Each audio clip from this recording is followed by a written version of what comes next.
Welcome to this MOOC on lasers. Today we will see an important property called the ultimate line width of a laser.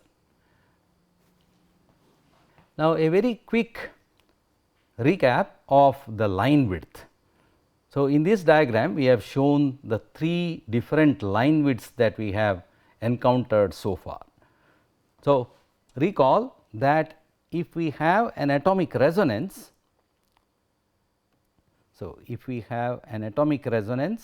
then the atomic resonance is correct. So, this is nu versus intensity of nu, I nu. Then the intensity distribution of a source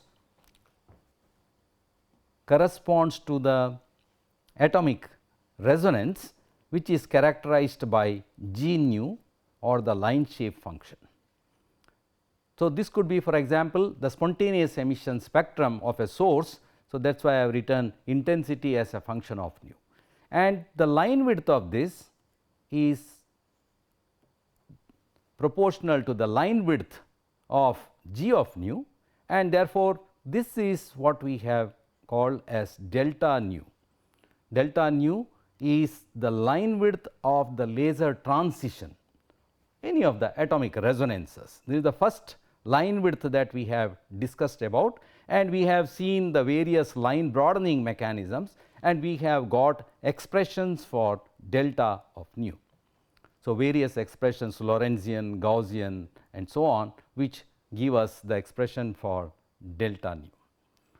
The second one is the laser bandwidth B. So, that is illustrated here. Delta nu is the full width at half maximum of the gain curve or the spontaneous emission spectrum.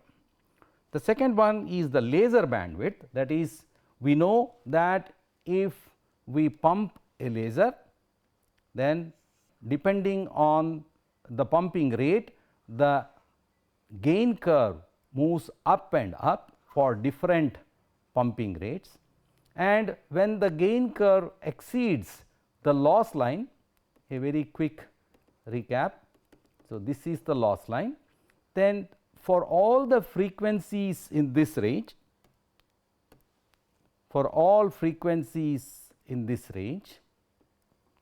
the gain is greater than the loss, and the laser can oscillate at frequencies provided it is allowed by the cavity resonance. So, this bandwidth, this is called the bandwidth, laser bandwidth B. Laser bandwidth is the range of frequencies for which the gain in the amplifying medium is greater than loss in the resonator. So, this is the loss line. So, that is what is shown here again. We come back. So, this is the gain curve at the laser transition. So, gain curve at the laser transition, and this is the resonator loss line. Therefore, B here corresponds to the laser bandwidth. So, laser bandwidth is the range of frequencies for which the gain is greater than or equal to the resonator loss. Now, then we saw that the vertical lines show the position of the cavity resonances. So, laser cavity resonance here. So, the vertical lines indicate the frequencies at which there are cavity resonances, and those cavity resonances, those frequencies for which gain is greater than loss, can lace or can resonate and build up inside the resonator, drawing energy from the laser medium, and they form the longitudinal modes of the laser.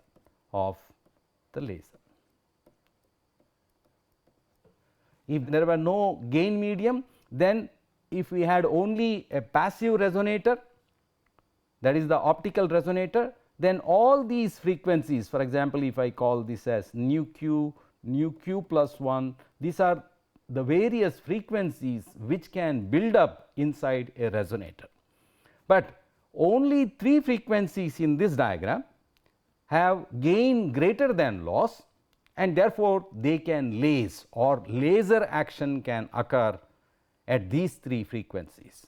Note that delta nu here is the line width of these cavity resonances.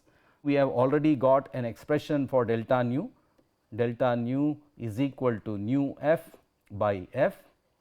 Nu f is the free spectral range, that is the separation between these. So, this is nu f.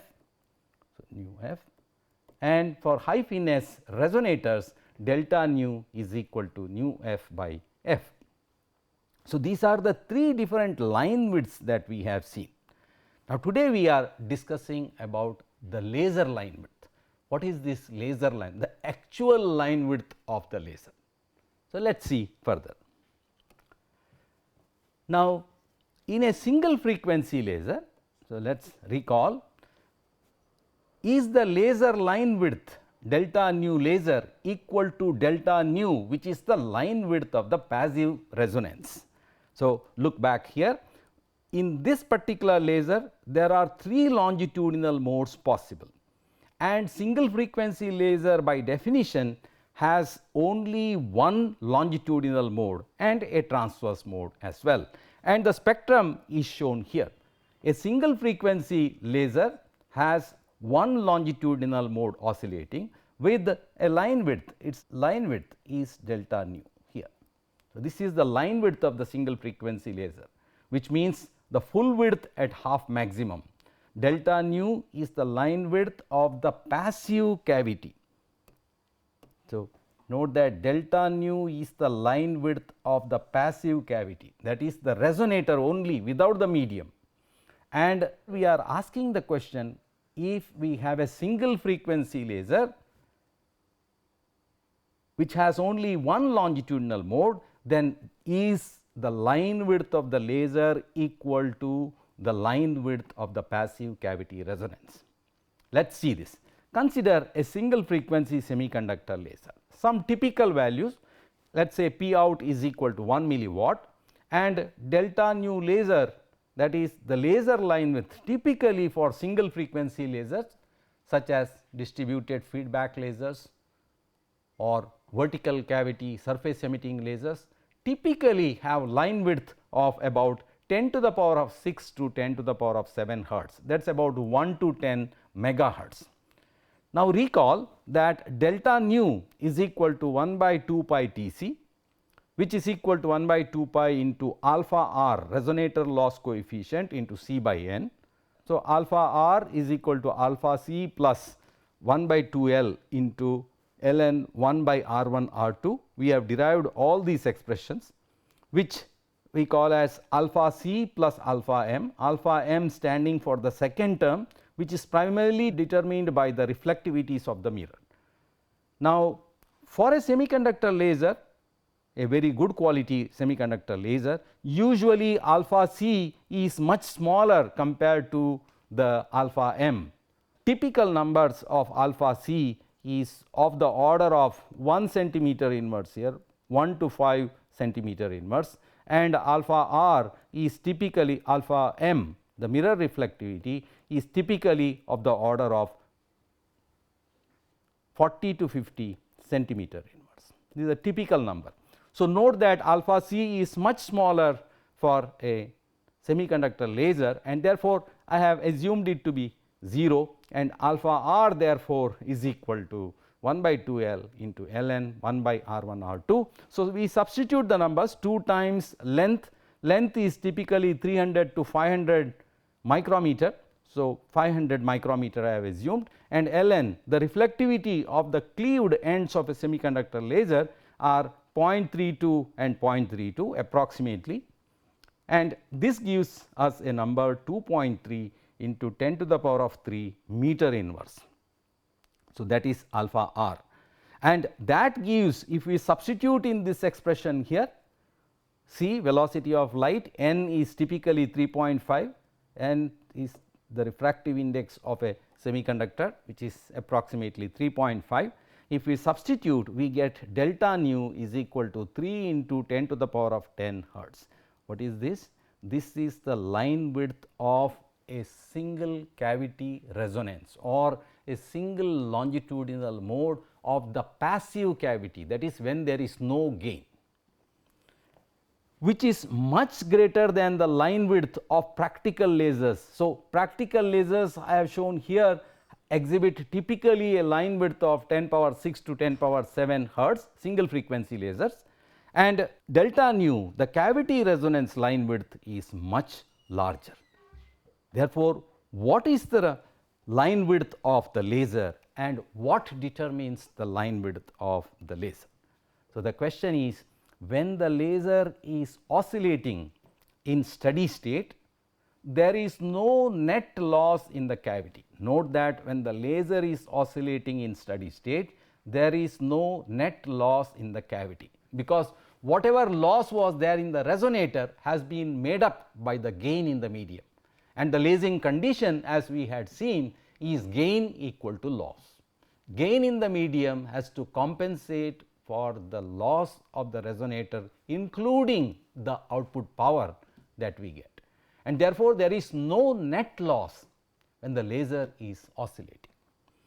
That means, the cavity lifetime Tc tends to infinity, which means delta nu, the line width, equal to 1 by 2 pi Tc, we have derived all these expressions earlier, tends to 0. But practical lasers have a finite line width. There are two issues that we have discussed. One, practical lasers have a line width which is much smaller than the line width of the cavity resonance. Delta nu is the line width of the cavity resonance, and delta nu laser is the actual line width of practical lasers. The second point that we see is delta nu should have been going to 0 if there is no net loss, but practical lasers have a finite line width, delta nu laser, which is much greater than 0. So, what determines the line width of the laser? There are two factors here. The first factor is ambient factors such as temperature fluctuations and vibrations that lead to fluctuations in the cavity dimensions. So, these fluctuations result in a fluctuation in the resonance frequency of the laser, which is equivalent to having a finite line width of the laser. The second point is more fundamental, which is spontaneous emissions in the cavity, some of which get coupled to the cavity mode, and they lead to random phase noise, resulting in a homogeneous broadening. Just like random collisions which led to a homogeneous broadening, line broadening delta nu, similarly the random phase noises which are added due to the spontaneous emission into the cavity mode results in a finite line width. So, this is a fundamental limitation of the line width, and this is what we call as the ultimate line width. All right. So, let us discuss this a little bit more.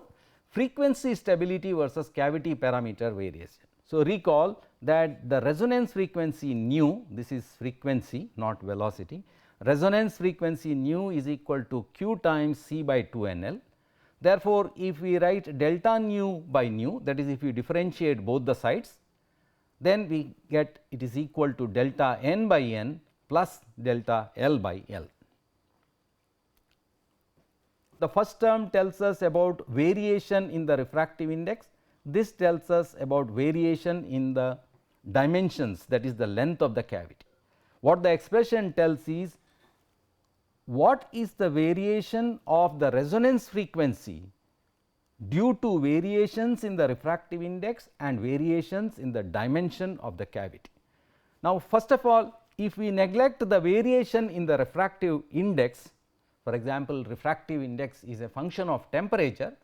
If we keep the temperature perfectly constant, then the refractive index is unlikely to vary for normal intensity levels, and therefore, we can neglect the first term on the right hand side, and we write delta nu by nu is equal to delta L by L. So, what is the stability in length of the cavity required for a change in the resonance frequency, that is delta nu equal to 1 hertz. So, we substitute delta nu by nu nu is the resonance frequency, which is of the order of 10 to the power of 14 to 10 to the power of 15 hertz for visible light. So, 15 hertz here, that is for radiation, optical radiation, and therefore, we have substituted nu, which is equal to delta L by L. So, if L is 10 centimeter, the cavity length is 10 centimeter, then delta L will be equal to L divided by 10 to the power of 14, which comes out to be 10 to the power of minus 13 centimeters. See the number, that is nuclear dimensions, is much smaller than the size of an atom. The cavity length has to be maintained to an accuracy better than the size of an atom if you need to have a stability delta nu equal to, or uncertainty delta nu equal to 1 hertz for the resonance frequency. All right. The second point is, typically we have temperature coefficient of refractive index for the materials which we use, for example, glass or Nd:YAG rod. The coefficient is of the order of, so this is of the order of 10 to the power of minus 6 per degree centigrade, and therefore, temperature control is also very important, because we have a delta n by n. So, temperature control for keeping the refractive index constant is also very important in maintaining the laser frequency stable. So, from this expression we have just picked up 2 points, that is how the change in refractive index or fluctuations in refractive index value or fluctuations in the cavity dimensions would lead to a corresponding delta nu. So, this is what we mean by ambient factors. The second one is the role of spontaneous emissions, which is more fundamental and it determines the ultimate line width of the laser. Is the fundamental limit on the line width is determined by the ever present spontaneous emissions from the excited atoms. So, as I mentioned that the spontaneous emissions lead to random phase noise. What is illustrated here? These arrows indicate the emitted photon going out of the resonator. This one here is the laser beam, the actual laser beam which is building up, which is resonating back and forth, and then a part of it is coming out from the output mirror. So, this is mirror M1, this is mirror M2. This is the output which is coming. Now, look at the spontaneous emission. Spontaneous emission is random and is also random in direction. So, it is given out in all directions, some of which may also add into the cavity mode. This is the cavity mode. So, this is a, let us say if it is a fundamental mode of a spherical mirror resonator, it will have a Gaussian distribution here, and the beam is going back and forth, building up all the while and compensating for the output which is going out. Now, some spontaneous emissions can also be added to the cavity mode if they are given in phase or if they are given in the same direction. Therefore, when it comes out here, the output will contain some amount of spontaneous emission which is random, which has no phase correlation with the stimulated emission output which is coming from mirror M2, and that is what is indicated here. The spontaneous emissions add random phase noise to the output, which leads to a line broadening, and corresponding to that the line width is denoted as delta nu SP. So, the delta nu SP is the line width of the laser output determined by spontaneous emission. Let us discuss this more. There is a heuristic approach presented here to get an expression for the delta nu SP. It is a heuristic approach, means it is to stimulate interest to find out the rigorous way of solving this. So, it is a, if delta nu SP is the line width corresponding to the line broadening due to random phase noise, and if QSP is the corresponding quality factor then we know that QSP can be written as nu 0, that is the cavity resonance frequency, divided by delta nu SP, that is the line width corresponding to the spontaneous emissions. And therefore, we define QSP as 2 pi nu 0 into energy stored in the resonator, this is the definition of quality factor Q, divided by rate of change of energy. Now, we are saying QSP is because of spontaneous emission, and therefore, rate of change of energy due to spontaneous emission. If n is the number of photons, then the energy stored in the cavity is n h nu 0. A very quick recap, we had these expressions and derivations when we did variation of laser power around threshold. Please check that lecture, variation of laser power around threshold.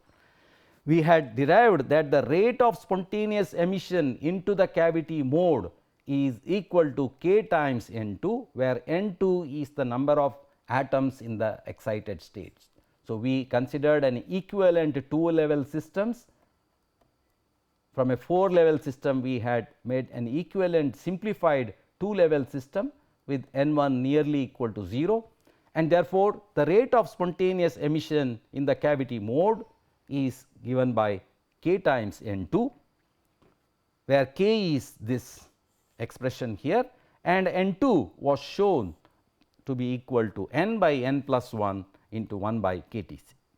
When the laser is oscillating in steady state, typical number of photons n is 10 to the power of 10, 10 to the power of 12 and so on, and therefore, n by n plus 1 is almost equal to 1, and therefore, N2 is nearly equal to 1 by KTC, equation 2. From 1 and 2, we see that the rate of spontaneous emission into the cavity mode is 1 by Tc, 1 and 2. So, substitute for N2 here, K cancels, and therefore, rate of spontaneous emission into the cavity is 1 by Tc. And therefore, the rate of change of energy due to spontaneous emission.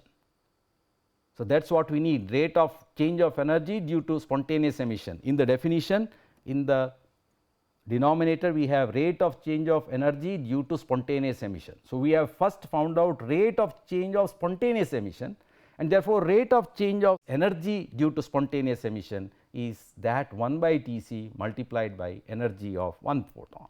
Each spontaneous emission gives 1 photon of energy h nu 0 into the cavity mode. Again, recall that the output power is given by n h nu 0 by T e, where n is the number of photons in the cavity, nu 0 is the resonance frequency, and T e is the time constant associated with external coupling. We had also had an expression 1 by T c is equal to 1 by T e plus 1 by T i. So, the second term is due to intrinsic losses in the cavity, and the first term 1 by T e is a time constant associated with output coupling. As I already mentioned, usually 1 by T i is much smaller, and therefore, it can be neglected in comparison to 1 by T e, just as I explained that alpha c was neglected in comparison to alpha m, and therefore, we write this as of the order of 1 by T e, nearly equal to 1 by T e, and therefore, P out is equal to 1 by T e here. So, we have taken 1 by T c nearly equal to 1 by T e, which means T e equal to T c, and therefore, if we replace this T e by T c, please remember this is a heuristic approach, n h nu 0 is equal to P out into T c. Now, we substitute in the definition of QSP, which is equal to this equal sign is nu 0 by delta nu SP, which is equal to 2 pi nu 0 into P out into T c, because for n h nu 0 we have substituted P out into T c, divided by h nu 0 by T c, that is the rate of change of energy from here, and that gives 2 pi h into P out into T c square, nu 0 cancels. That me call this as equation 3. For a passive cavity, the line width of the cavity resonances delta nu are given by the expression 1 by 2 pi T c, which means T c is equal to 1 by 2 pi delta nu. Substitute this in equation 3 and we get nu 0 by delta nu S p is equal to 2 pi h into P out, and for T c we have substituted this. T c was in the numerator, T c square. So, 1 by 4 pi square into delta nu square. In other words, delta nu S p is given by an expression like this. This is the ultimate line width of a laser, which is determined by spontaneous emission. This is also called the shallow Towns limit, because they were the ones who gave an expression for the first time, or modified shallow Towns limit. But the important point to note is delta nu S p is proportional to delta nu square. That is, the line width, the limiting line width is proportional to square of the line width of the cavity resonances. Therefore, smaller the delta nu, smaller will be delta nu S p. Therefore, indeed cavity line width determines the line width of the laser. So, although practical laser line width is not equal to the line width of the cavity resonance, it is one of the factors which determines the line width is the cavity resonance, line width of the cavity resonances. So, note that delta nu S p is proportional to delta nu square, and more importantly delta nu S p is inversely proportional to P out. What does this mean? This means that if the output power is increased, delta nu S p, the fundamental limit would reduce. What is indicated here is a rigorous analytical approach, classical approach would give 2 pi h nu 0 into delta nu square by P out into a factor n 2 divided by n 2 minus n 1 threshold, just an additional factor. This factor is generally between 2 to 6 depending on the output power. Larger the output power, n 2 will be more. Note that n 2 minus n 1 threshold remains constant no matter what the output power is, but n 2 would increase and correspondingly n 1 would also increase, because the difference has to remain constant. Therefore, depending on the output power, this factor here, the factor may be anywhere from 2 to 6. In other words, the correct analytical expression gives the same order as the expression that we have got by a heuristic approach.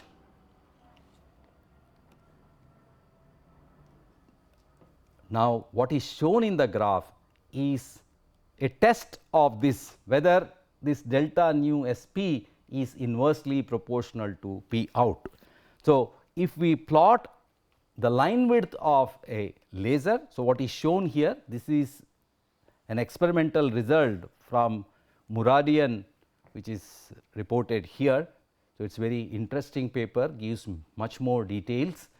So, what is shown is the line width of the laser, measured line width of the laser. It is a single frequency aluminum gallium arsenide laser, semiconductor laser, as a function of the inverse output power, P out inverse, because then we should get a straight line. And indeed, qualitatively I have shown it as straight lines, but in the actual paper you would see the measured points as well. The measured points are given.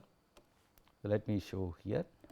The measured points are very, very close. I am just qualitatively showing. In all cases, it is measured at 3 different steady state temperatures of the semiconductor laser. In all cases, the measured points where I am qualitatively putting the points here, just to indicate that these are actually the measured laser line width. So, variation of the measured laser line width of a semiconductor laser, single frequency semiconductor laser with input power, which really proves this point that the line width is inversely proportional to P out. Note that For high output powers, N2 is proportional to P out. So, this will be a factor into P out, and then P out cancels, and therefore, when P out becomes very large, 1 by P out will tend to 0 here, but we should have had delta nu S p going to 0 according to this expression, but delta nu S p does not go to 0, but it saturates or it comes to some finite value, because N2 is proportional to P out. Therefore, P out cancels, and anyhow N2 minus N1 is constant, and therefore, it comes down to a constant value. So, at high output powers N2 is and this is constant, and therefore, delta nu S p is a constant. It does not go to 0, and all curves almost meet when they are extrapolated. Please see that the points beyond this, because this corresponds to extremely high powers, very high power. Only at very high powers 1 by P out is 0, and the extrapolated points all come to almost the same point in the measurement. Now, let me put some numbers and take some examples. So, consider a single frequency semiconductor laser. So, the P out is typically 1 milliwatt. Assume that delta nu I had calculated. This delta nu is always the line width of the cavity resonance. So, delta nu always refers to the line width of the cavity resonance. So, consistently we have used the notations. So, delta nu for this is equal to nu f by f, which we had derived earlier. So, delta nu, the line width of the cavity resonance is typically this much, and for a laser at 1.55 micrometer, this is the frequency nu 0. So, if we substitute in the expression, this is the expression that we had derived, heuristically we had shown, is 2 pi into h into 2 into 10 to the power of 14, this is the frequency, into delta nu square, delta nu is 10 power 10. So, this is delta nu square divided by 10 to the power of minus 3. What is this? That is 1 milliwatt power, P out 10 to the power of minus 3. So, we get this value here. So, if we multiply this, we get delta nu S p approximately 80 kilohertz, and we had already mentioned that the delta nu laser is typically 10 megahertz for a single frequency semiconductor laser. So, delta nu laser is of course much greater than delta nu S p. If we consider a Heine laser here, typical numbers again P out 5 milliwatt, delta nu for the cavity resonance is 10 power 8 hertz, alpha c is approximately 0, it is a gas laser, normally it is very close to 0, and this is the frequency for this wavelength 6328 angstrom for the helium neon laser, and delta nu S p comes out to be 3.9 hertz. And practical single frequency lasers, helium neon lasers, have a line width of tens of kilohertz, typically of the order of 100 kilohertz. So, what is the point in these numbers? The numbers say that the delta nu S p, the theoretical limit, is much smaller compared to those of the practical laser line widths, but these are much smaller than the cavity resonance delta nu. So, the cavity resonance line width of the cavity resonances is much larger than the line width of practical lasers. So, the summary is, in general, for practical single frequency lasers, the line width of the laser delta nu laser is much greater than delta nu S p. The limit determined by the spontaneous emission or the ultimate line width, whereas delta nu laser is smaller than delta nu due to cavity resonances, which is again smaller than the amplifier bandwidth and is smaller than the line width of the transition. So, delta nu is the line width of the laser transition or the atomic resonance, B is the laser bandwidth. This is the discussion that I shared in the first slide, and delta nu is the line width of the cavity resonances. So, these we summarize the properties of the laser output, and in the next lecture we will take up pulsed lasers. Thank you.